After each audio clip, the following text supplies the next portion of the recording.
알았어. 자, 오늘 하나님의 말씀 잠언서 17장, 잠언 17장입니다. 한 절씩 번갈아 읽겠습니다. 많은 떡 한 조각만 입고도 화목하는 것이 제육이 집에 가져가고도 다투는 것보다 나으니라. 슬기로운 종은 부끄러운 것을 하는 주인의 아들을 다스리겠고 그 형제들 중에서 유업을 나누어 얻으리라.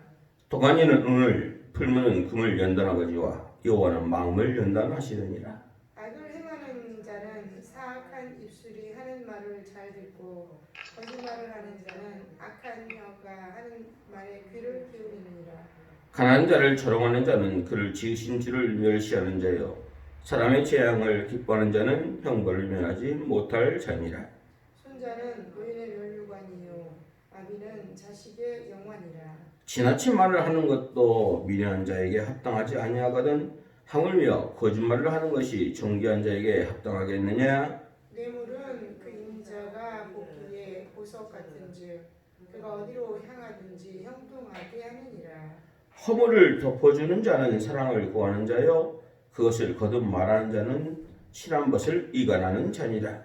한마디 말로 총명한 자에게 충고하는 것이 100배로 미련한 자를 때리는 것보다 더욱 깊이 박히느니라. 악한 자는 반역만 힘쓰나니 그러므로 그에게 잔인한 사자가 bon행을 받으리라. 차라리 새끼 빼앗긴 암곰을 만날지언정 미련한 일을 행하는 미련한 자를 만나지 말 것이니라. 누구든지 악으로 손을 갚으면 악이 그 집을 떠나지 아니하리라. 다투는 시작은 북에서 물이 새는 것 같은즉 싸움이 일어나기 전에 시비를 그칠 것이니라. 의인을 의롭다 하고 악인을 악하다 하는 이 두 사람은 다 여호와께 미움을 받느니라. 미련한 자는 무지하거늘 손에 값을 가지고 지혜를 사려함은 어춤인고. 친구는 사랑이 끊어지지 아니하고 형제는 이구한 때를 위하여 낳느니라.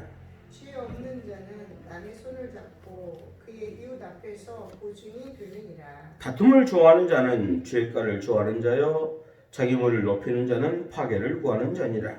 마음이 굽은 자는 복을 얻지 못하고 혀가 폐역한 자는 재앙에 빠지느니라. 미련한 자를 낳은 자는 근심을 당하나니 미련한 자의 아비는 낙이 없느니라. 마음의 즐거움은 양약이라도 심령의 근심은 뼈를 마르게 하느니라. 악인은 사람의 품에서 뇌물을 받고 재판을 굳게 하느니라. 지혜는 명철한 자 앞에 있거늘 미련한 자는 눈은 땅 끝에 두느니라. 미련한 아들은 그 아비의 근심이 되고 그 어미의 고통이 되느니라. 의인을 벌하는 것과 귀인을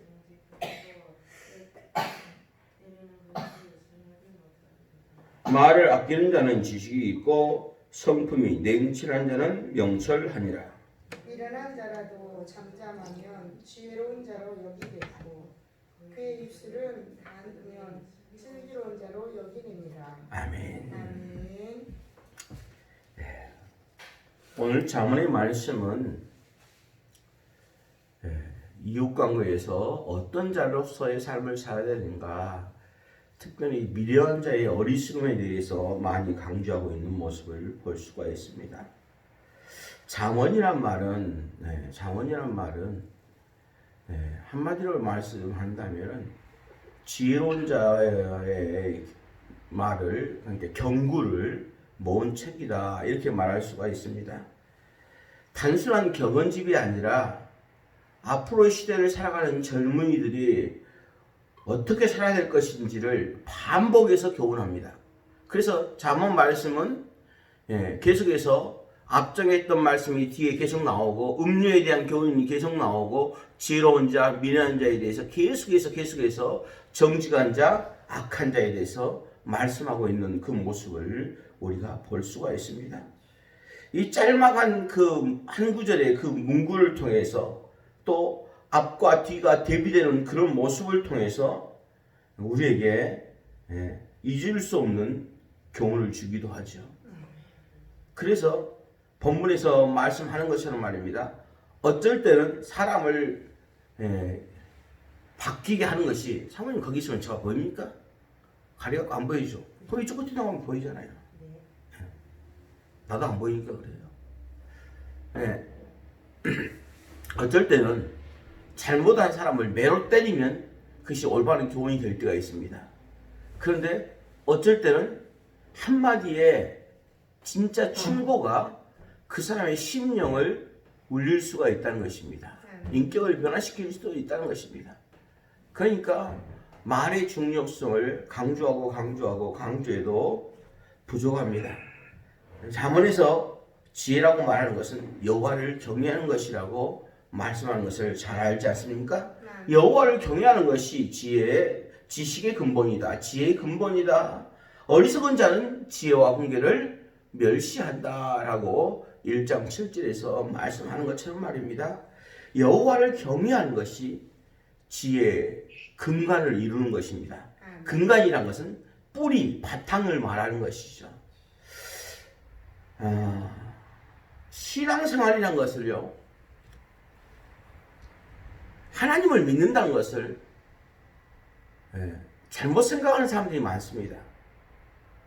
하나님을 믿고 섬기는 것, 하나님을 경외하는 것을요, 교회에 나와서 예배하는 것이라고 생각하는 사람들은 그런 신앙의 초보자입니다. 초보자. 그것은 가장 기본적인 것이고요. 기본적인 것이고, 진짜 신앙의 중심은 그 예배 시간을 통해서, 그리고 들은 말씀을 통해서, 그리고 하나님이 주신 그 지혜와 깨우침을 통해서 그것이 내 삶으로 옮겨지는 것이죠. 네. 그것이 진짜 지혜로운 자의 삶이요, 여호와를 경외하는 자의 삶입니다. 마치 미신을 섬기는 것처럼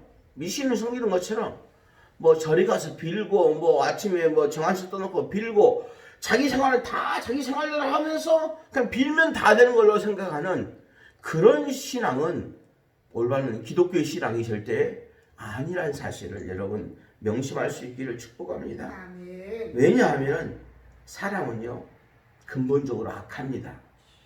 근본적으로 악해요. 아담의 후에는 악합니다. 그래서 사도 바울은 로마서 7장에서 말하기를, 오라 나는 공고한 사람이다. 누가 나를 이 상황에서 건져낼 것인가 라고 말하지 않습니까? 아니, 사도 바울과 같은 사람도 근본적으로 생각하고 행하는 것, 육체에서 오라는 것이 뭐예요? 죄라는 것이죠. 그것이 더 쉽고 편하고 가깝게 느껴진다는 것입니다. 그래서 이것을 어떻게 건져낼 것이냐, 그러면서 8장 1절에서 그리스도 예수 안에 있는 생명의 성령의 법이 죄와 사망의 법에서 나를 뭐 했다? 해방했다. 해방시켰다는 거죠. 근본적으로 성경의 가르침은요, 교회 다니서 점점 착해져 가지고 된다, 이런 말씀이 아닙니다. 성경의 가르침, 예수님의 가르침은요, 뭐냐면요, 근본적으로 우리는 악하다. 그런데 악한 우리가 예수 그리스도를 믿음으로 말미암아, 성령을 받음으로 말미암아 근본적으로 새로운 사람으로 바뀌었다. 이걸 중생, 거듭남이란 것이죠. 거듭나야만이 주님의 뜻대로 살아갈 수가 있는 것이죠. 그런데 거듭났음에도 불구하고 그럼 왜 주님의 뜻대로 살아가지 못하느냐? 옛사람의 습관들이 그대로 남아있기 때문에 그렇다는 것이죠. 이런 것들 날마다 말씀과 기도를 통해서 거룩해져 가면은 이제 진짜 주님의 사람이 된다라는 것입니다. 그래서 잠언서 말씀처럼 계속해서 이런 지혜의 말씀을 우리가 드려야 되는 것입니다. 또 읽어야 되는 것이죠. 그리고 그렇게 살려고 노력을 해야 된다는 것입니다. 자, 오늘 말씀 중에서 한 가지 말씀을 읽어보자는 것은 이것입니다. 8절에 보면요, 뇌물은 그 임자가 보기에 보석 같은즉 그가 어디를 향하든지 형통하게 하느니라 그랬죠. 자, 뇌물이요. 뇌물 좋은 거예요, 나쁜 거예요? 나쁜 겁니다. 나쁜 거예요. 그러면 오늘 8절 말씀은 무슨 말입니까? 야, 뇌물을 많이 줘라. 그러면 형통하게 된다. 이런 말입니까? 그렇지 않습니다. 그렇지 않습니다. 제가 볼 때는 이거 약간 번역상의 문제입니다. 이 뇌물이라고 번역된 말은요, 원래 두 가지 의미로 사용됩니다. 두 가지 의미로. 하나는 뇌물이라는 의미고, 하나는 선물이라는 의미입니다. 무슨 말이 이해되십니까? 아멘. 예. 제가 얼마 전, 그저께도 제가 말씀드렸죠. 지혜란 말이 좋은 뜻으로 말하면 지혜란 말이라고 했죠. 아멘. 나쁜 뜻으로 말하면 창세기 3장에 나오는 뱀이 뭐 했다? 죄로. 강교했다. 강교했다라고 말합니다. 그러니까 강교한 것은 지혜는 지혜예요. 그런데 다른 사람을 속여먹고 자기의 이득을 취하는 것, 이것이 강교입니다. 강교. 강교에 걸린 사람은 망하게 되는 것이죠. 여러분, 우리 유경재 집사님은 그런데 한 번도 안 가보셨을 것 같아. 어디냐면 할머니들, 할아버지들 모셔놓고 선물 주면서 무슨 약이다, 이거 먹으면 건강해진다, 뭐 한다 그 팔아먹는 데 뭐라고 그러죠? 갑자기 생각이 안 나는데. 네. 그런 데 있잖아요. TV에도 많이 나오잖아요. 요즘 그것 때문에 그런데 병도 걸리고, 하는 그런 데 있지 않습니까? 근데 할머니, 할아버지 되면은 말이 주는 사람 주변에 줄어들지 않습니까?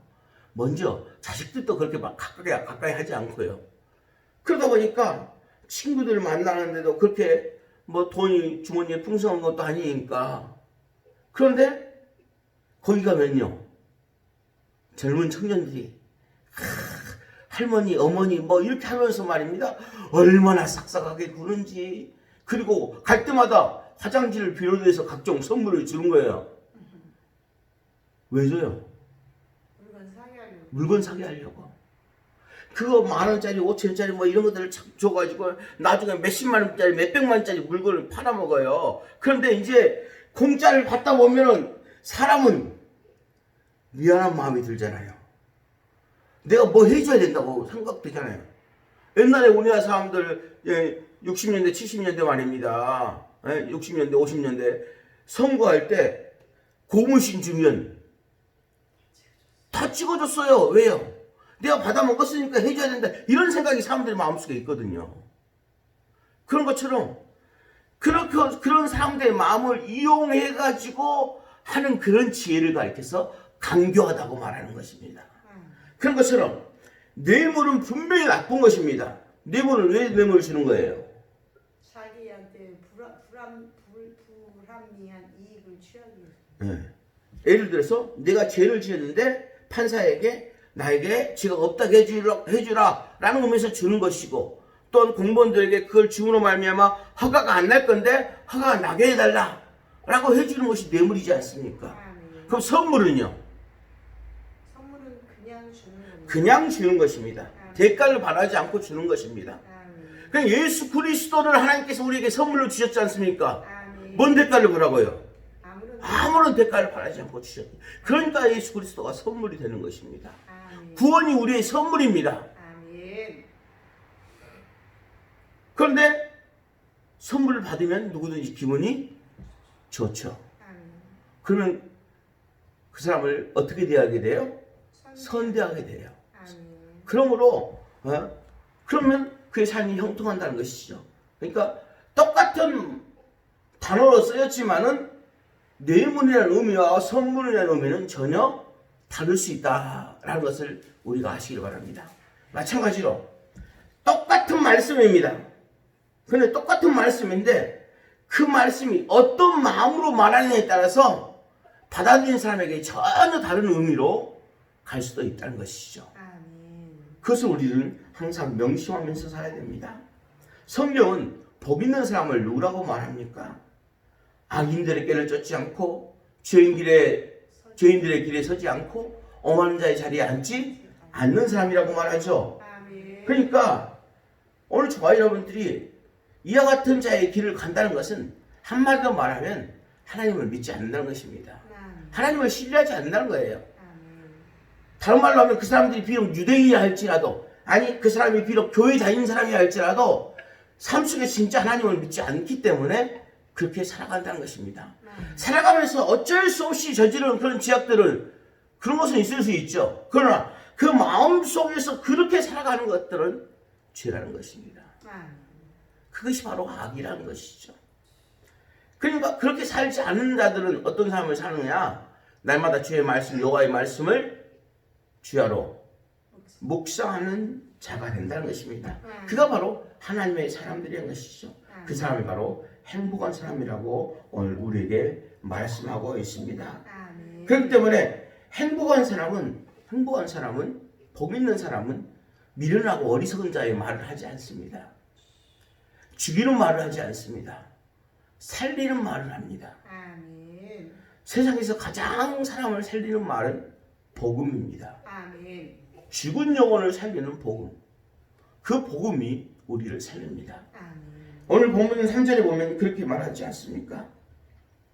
도가니는 은을, 풀무는 금을 연단하거니와 여호와는 뭘 연단한다고요? 우리 사람의 마음을 연단합니다. 그러니까 하나님의 말씀을 우리가 들어야만이 우리 마음이 연단이 됩니다. 우리가 정화가 되고요, 새로운 사람으로서 삶을 살 수 있게 되는 것입니다. 하나님의 말씀이 우리에게 임해도 말입니다, 내 안에 욕심이, 내 마음에 욕심이 가득하면은 그게 하나님의 말씀이 이루어지지 않습니다. 예를 들어서 이삭의 아들인 야곱을 우리가 생각해 보지 않습니까? 그렇죠?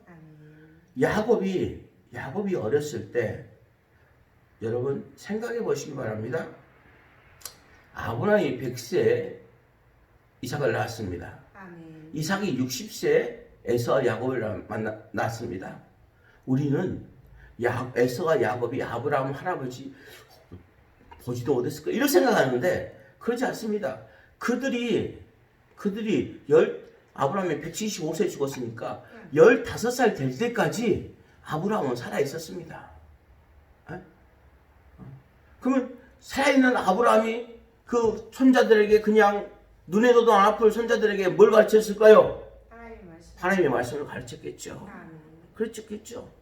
계속해서 그렇게도 말씀을 가르쳤습니다만은 야곱의 마음속에는 축복에 대한 욕심이 넘치다 보니까 말씀과는 전혀 상관없는 삶을 살게 되죠. 그러다가 나중에 베델에서 1차적으로 하나님을 만나고, 나중에 분이엘에서 다시 또 하나님을 만나고, 다시 또 엘베델에서 하나님을 만나게 되죠. 오늘 우리들의 삶 속에서 이런 과정이 거쳐져야 됩니다. 그런데 그런 과정 가운데서 살아가면서 우리가 신앙생활, 교회생활 하지 않습니까? 그렇지만은 야곱처럼 그렇게 안 변하고 있는 모습이 나타날 수도 있습니다. 그러나 야곱처럼 어느 순간 베델이 임하고, 어느 순간 분이엘이 임하고, 어느 순간 엘베델이 임하게 되고, 어느 순간에 보면 바로왕에게 축복하는, 바로가 누가 누구에게 축복해야 되는 거예요? 높은 사람이 낮은 사람에게 축복을 하는 거죠. 그런데 야곱은 족장으로서, 선지자의 개념으로서 바로를 축복하는 모습을 우리는 보게 되는 것이죠. 오늘 우리들의 신앙이 이 잠언서 같은 교훈의 말씀, 이 하나님의 성령 말씀을 통해서 그렇게 우리에게 스며들어서 주님이 기뻐하시는 하나님의 사람으로 성숙하고 성장하고 형통할 수 있기를 주님을 축복합니다. 기도하겠습니다. 은혜로우신 주 하나님 아버지, 오늘 또 새벽을 깨어서 주 앞에 나오게 하시니 감사합니다. 그렇습니다. 하나님께서는 오늘 또 죄로 향해서 달려가는 우리 인생들에게 찾아오시고 우리를 기다리시고 또 용서해 주시니 진실로 감사합니다. 어느 누구도 하나님을 경외하는 자가 없고 순종하는 자도 없고 그 지혜를 멸시하고 거부하는 사람들이었습니다만 그럼에도 불구하고 우리에게 아무런 조건도 달지 않으시고 우리에게 찾아오셔서 십자가로 우리를 보내주시니 진실로 감사합니다. 아멘. 아버지 하나님, 매일의 삶 속에서 하나님이 기뻐하신 것이 무엇인가를 생각하고 하나님과의 구체적인 만남, 영적인 교제가 있어질 수 있도록 축복하여 주옵소서. 아멘. 하늘의 지혜를 허락하여 주시고 날마다 주를 경외하는 삶을 살 수 있도록 인도하옵소서. 복되고 거룩한 주일 사랑하는 모든 성도들 하나님의 은혜를 사모하며 주 앞에 달려나올 수 있도록 축복하옵소서. 아멘. 예수님의 이름으로 기도합니다. 아멘. 아멘. 하늘에 계신 우리 아버지여,